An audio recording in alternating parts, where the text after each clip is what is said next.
Hello, my name is Corinne Alexander, and I'm going to be talking to you today about how farmers make marketing decisions on the farm. Now, the reason we're going to spend some time talking about marketing is that for farmers, marketing is really just a part of polite conversation. In polite company, you would often talk about the weather. Anytime you get a group of farmers together, though, you'll probably find that they're going to be talking about markets. Now, in order to be comfortable in that conversation, you need to know the jargon related to both futures markets and cash markets. And unfortunately, one of the challenges in being comfortable in that conversation is there's a huge amount of jargon. So the goal for today is to introduce what are futures contracts, how are they linked to the cash market, and then what are the contracts that farmers would trade in the cash market. So let's start with talking about what are commodity futures contracts. These contracts are a legal instrument that call for the holder of the contract to either make delivery or to accept delivery of the commodity on or by some future date. Now, there's a couple points we need to highlight here. The first one is that if you're making that promise to make delivery, then you're a seller of the commodity. If you're making a promise to accept delivery, then you're a buyer of that commodity. Now, that's a little bit too simple in the world of futures markets. It turns out that we're going to then call those folks shorts and longs. If you are making delivery, if you are selling, you are short in the futures market. If you're accepting delivery or buying, you are long in the futures market. Couple other points to make here is that these are simply legal instruments. So they are promised to either make delivery or accept delivery. And this has three implications. The first one is that anybody can trade these futures contracts. You don't actually have to have a relationship with the physical commodity. So that proverbial dentist in Des Moines can be trading a futures contract, or even a professor from Purdue. The second one is that in the normal world, we're used to thinking of selling things where we have to own them first to sell them. So you have to own a house before you can sell the house. In the world of futures contracts, because these are simply pieces of paper, if you think the price of a commodity is going to go down, your initial position can be to sell or go short, and then you can buy it back later. The reality of these markets is people are trading huge volumes of pieces of paper that set the price for delivery of a commodity on or by some future date. But in the majority of cases, in over 97% of the contracts that are traded, physical delivery never occurs. People simply exit the futures market and offset their position before they ever get to the point where they need to deliver on the contract. Now, that said, this promise of delivery is incredibly important because while the futures market and the cash market are distinct markets, where the futures market is simply trading these promises, these pieces of paper, the cash market is one in which physical delivery occurs. This is where the corn farmer is going to raise the corn and then deliver it to maybe the feedlot or the grain elevator or the ethanol plant. Now, the futures market and the cash market are linked by the fact that if the prices get too far apart in the cash market and the futures market, someone holding a futures contract could choose to deliver the physical commodity on that contract. So, for example, say you have corn futures trading at $10 a bushel in Chicago on the Chicago Board of Trade futures contract. And here in Lafayette, Indiana, say the cash price of corn was simply $6. So there's a $4 difference between where the futures market is and where the cash market is. I could go rent a semi-truck, load it with roughly 1,000 bushels, which is what a semi-truck would hold, drive it up to Chicago, deliver on that futures contract, and collect my $4 minus the transportation costs. There would be free and easy profits or arbitrage profits available if the futures market and the cash market got too far apart. So what that promise to make delivery does is it links the cash market to the futures market and prevents the prices from ever getting too far apart. Now, there's a couple more things to introduce with the futures contracts. When you're making this commitment to either make or accept delivery of the commodity, we know what that commodity is. The futures contract spells out very detailed specifications related to the grade or quality of the commodity, the quantity of the commodity, the location, and the delivery time. Every one of these terms is standardized, and so at the end of the day, everybody trading these markets knows exactly what they're trading. The only thing that they have to trade on is what is the price of this commodity. What should the price of corn be today, given what we know about supply and demand? So just to continue with that, let's take a look at an example of the contract specifications for a commodity corn futures contract on the Chicago Board of Trade. Now, it's important to point out that the Chicago Board of Trade has since been purchased by the Chicago Mercantile Exchange. So if you were to go and look for the Chicago Board of Trade information or the price quotes, you would have to go to the CME Group website. Now, for contract specifications, we've mentioned that they're standardized on all of these different terms, so let's go through what they are. The first one you see on this list is the contract size. Every commodity corn futures contract is 5,000 bushels, so they are standardized related to the quantity that is traded. The second term up there is deliverable grade, and you see that the deliverable grade is number 2 yellow at the contract price. The definition of what number 2 yellow is in terms of quality is defined by the Federal Grain Inspection Service, and anybody can go out and look up what those quality specifications are today. It's important to mention the pricing units. All of these contracts are traded in cents per bushel or dollars per bushel. So what you would see is that a commodity December 2011 corn futures contract right now is trading around $6 per bushel. The tick size is the minimum price quote that someone may bid for any contract, and you can see that that tick size is 1/4 of 1 cent per bushel. So you can quote a price or trade a price that is going to be listed down to the 1/4 of a cent per bushel. The total value of that contract is going to be the price per bushel times the total quantity, or 5,000 bushels, so that when the tick size of 1/4 cent per bushel is times 5,000 bushels, that means that the minimum price change or value change of that contract is going to be $12.50. Now, we've also said that all of these contracts are standardized with respect to their location. Now, because this is traded on the Chicago Board of Trade, the implicit location for delivery is Chicago. Lastly, all of these contracts are standardized with respect to time, and you can see there the contract months for which corn futures contract is traded are March, May, July, September, and December. Now, there's a couple things to point out about these dates. The December corn futures contract is the futures contract with the largest volume because that is the first futures contract that's traded for delivery right after the major harvest in the U.S. Corn Belt. So this December corn futures contract is often referred to as the new crop corn futures contract because it's the first contract after harvest has occurred in the major Corn Belt.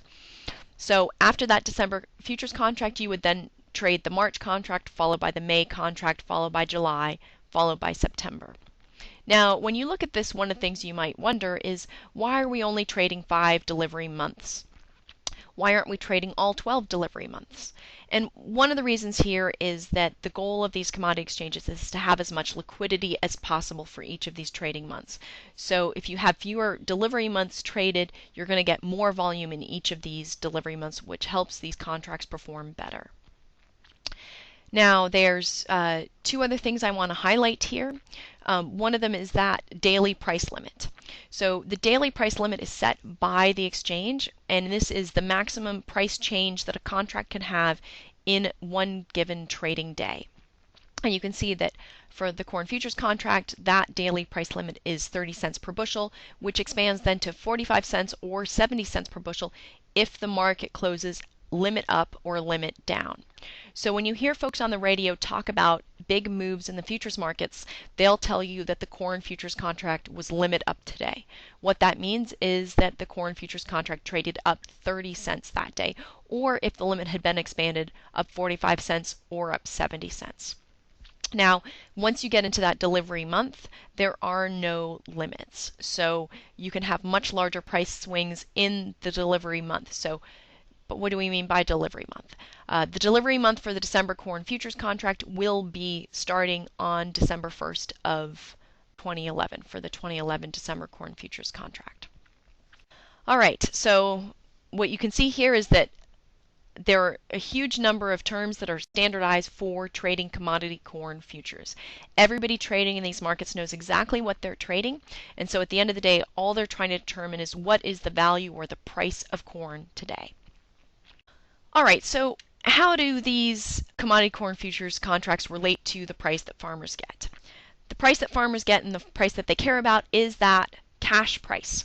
Now, when you're in the world of commodity corn, you're going to hear three different words used interchangeably for that cash price. You'll hear the flat price, the cash price, or the spot price. And buyers in these markets, or even farmers, will talk about these three interchangeably. So what the flat price and spot price simply mean is what is the cash price for corn. And what the farmer cares about at the end of the day is the cash price that he receives for his corn. That cash price is composed of two components. It's the futures price and then the basis.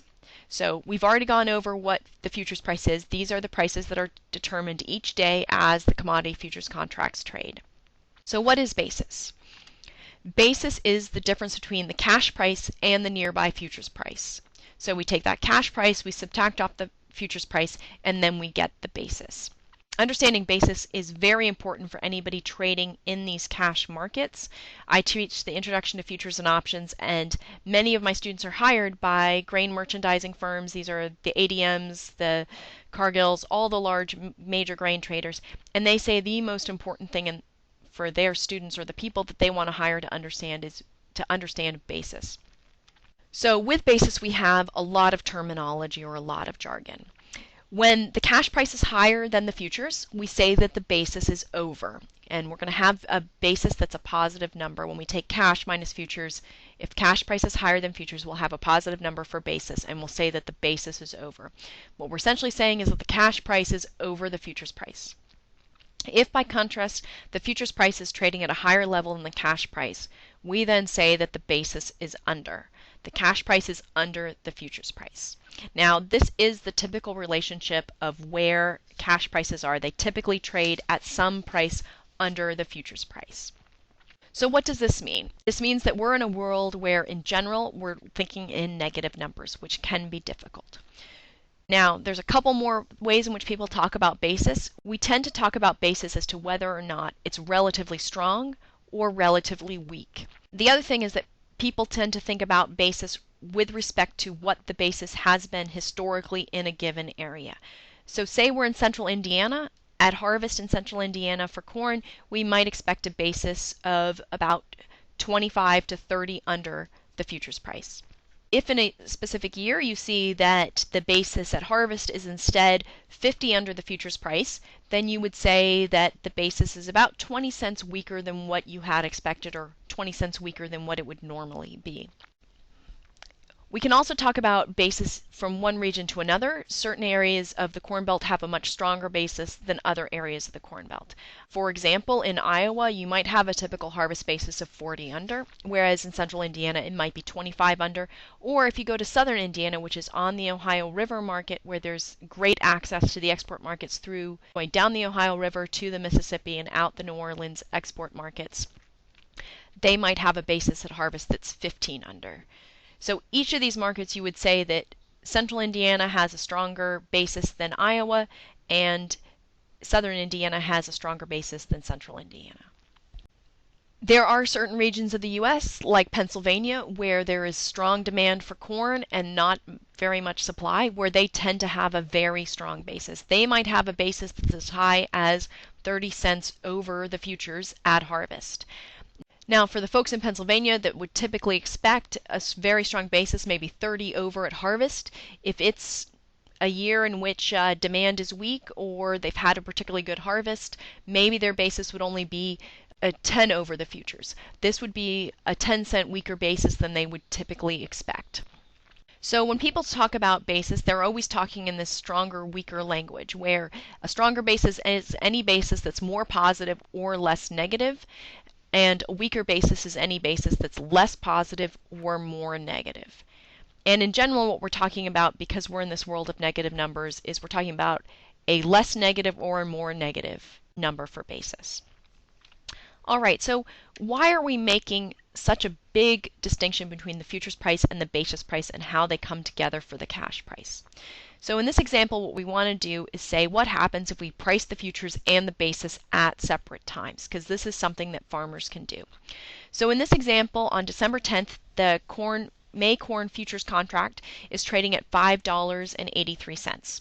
The basis on that day is 5 under, so that means the cash price that's being traded that day is $5.78, which is that $5.83 May futures price minus the 5-cent basis gives you a cash price of $5.78. On January 3rd, we have the May futures then trading at $6.28 a bushel, and the basis on that day being traded at 10 under, implying a cash price of $6.18. On January 7th, we have now the May futures trading at $6.04, with the basis getting much stronger at 10 over the futures contract for a cash price of $6.09. So for those three different dates, if a farmer was considering pricing on those three dates, the best cash price they could have received was $6.18. If we had separately priced futures and basis, what prices could they have had? In the best case scenario, if they had priced the best futures price on January 3rd, they could have gotten a $6.28 futures price, and if they had priced the best basis on January 7th of 5 over, they could have received the best possible price of $6.33. On the alternate case, if they'd gotten the worst futures price of $5.83 and the worst basis of 10 under, the worst possible price traded would have been $5.73. So one of the reasons that farmers separate the pricing of futures and basis is it's possible to achieve a higher cash price at the end of the day by pricing the futures price and the basis separately, then taking the cash price that's quoted each day. All right, so what affects this level of basis? Because we've talked about how the basis can be different from one area to another. One of the big components of basis is going to be the storage cost between the current time period and the future delivery period. And there's two components in the storage cost. The biggest one is always the interest cost of storage, and this is essentially an opportunity cost. The thought process here is that the farmer could deliver the corn today, receive the cash, and take that cash, put it in the bank, and it would earn interest. Or he can leave the grain in the bin, and implicitly he would not receive any interest on that. So the foregone interest that he would have gotten if he had converted the grain into cash and put it in the bank is one of the largest costs of storage between today and some future delivery period. Another component of basis is the distance to the futures market, and this is simply the transportation cost of getting the grain from where it's produced to the futures market. There's also handling costs on the elevator profit margin built into basis. Elevators make their money on a pretty narrow profit margin, maybe 2 to 3 cents per bushel. Their goal and the way in which they make money is to handle as many bushels as possible. So if a particular elevator has higher handling costs or needs a larger profit margin, they're going to bid a weaker basis or a more negative basis. Quality differences can show up in basis, and a couple examples here.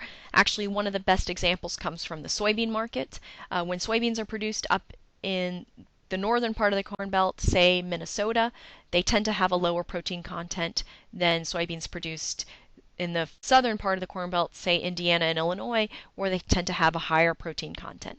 This difference in protein content is going to show up in a different basis from Indiana and Illinois, or a much stronger basis in Indiana and Illinois relative to the basis for soybeans in Minnesota. Lastly, the big thing that we think about as determining basis is what's the supply and demand in the local market. The futures market portion of the cash price is what captures what's happening with supply and demand in international markets, whereas the basis captures what's happening with supply and demand in a local market. This next slide shows the DTN corn basis map on January 10th of 2011. This shows what the basis is for corn on one given day across the whole country. So on that given day, we have one futures price, and then you can see for each different cash price bid by a buyer or a seller in a given location across the country, we have a different basis. One futures price, many cash prices translates into many different basis quotes. So there's a couple things to point out here. You can see that the typical basis through the Corn Belt, say Iowa in particular, it's in that orange range where, so as of January of 2011, their basis was in that 42 under to 28 under range. You can see that certain states like North Dakota and South Dakota that have ample supply of corn but not a strong demand have a much weaker basis. Their basis gets into that dark red color, which is the 58 under or lower basis. They have this weakest basis of the Corn Belt. You look at the Eastern Corn Belt, Indiana and Ohio, and you can see that there's a lot of green and blue in that area. The eastern part of the Corn Belt tends to have a much stronger basis than the western part of the Corn Belt because there's such strong demand. You've got the poultry markets and the hog markets in the southeast, in the Georgia, South Carolina, North Carolina region that don't have a lot of access to corn, and so what they're doing is they're shipping in corn from the eastern Corn Belt via rail. The eastern Corn Belt also has great access to the export markets through the Ohio River, and therefore there's a very strong basis in the eastern Corn Belt. And so in that blue to green range, you can see that the basis in the eastern Corn Belt is anywhere from 8 over to 22 under, but that's quite a bit stronger than the basis in Iowa. What basis reflects in this map is the relative strength of supply and demand in each of these regions. And a couple other things to point out. We've already mentioned that Pennsylvania tends to have a much stronger basis because they tend to have its corn deficit, where they need to bid a strong enough basis that it's going to pay for the transportation costs to ship the corn from the Corn Belt out to Pennsylvania.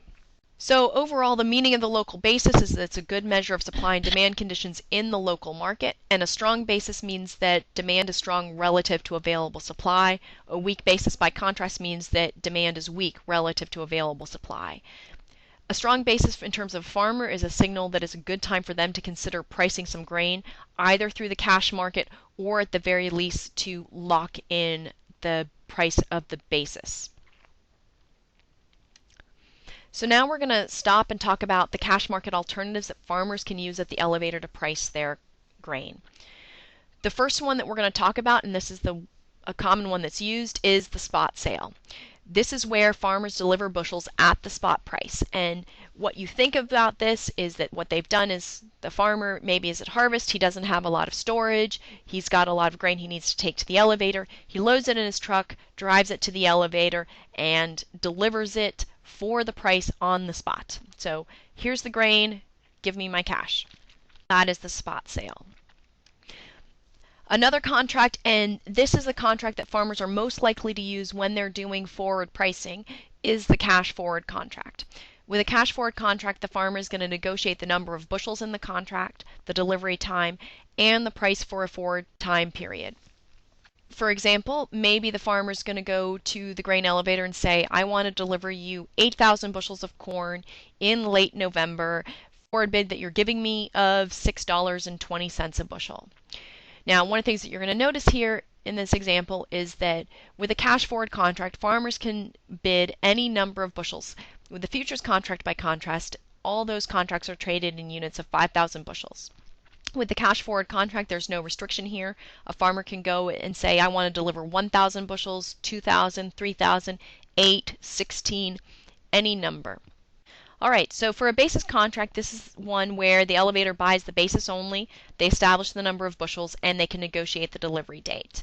For example here, maybe our farmer is bidding 8,000 bushels for delivery in late November for a basis of 20 under. We don't know what the final price is going to be because the final cash price that they receive is going to depend on what the futures price is, and that futures price will likely change between today and when the basis contract is signed and when the grain is actually delivered and the final cash price is set. If, in contrast, the delivery is for immediate shipment, farmers can often receive an advance payment on their basis contract of 70 to 80% of the value of the basis contract given today's futures prices when they sign the contract.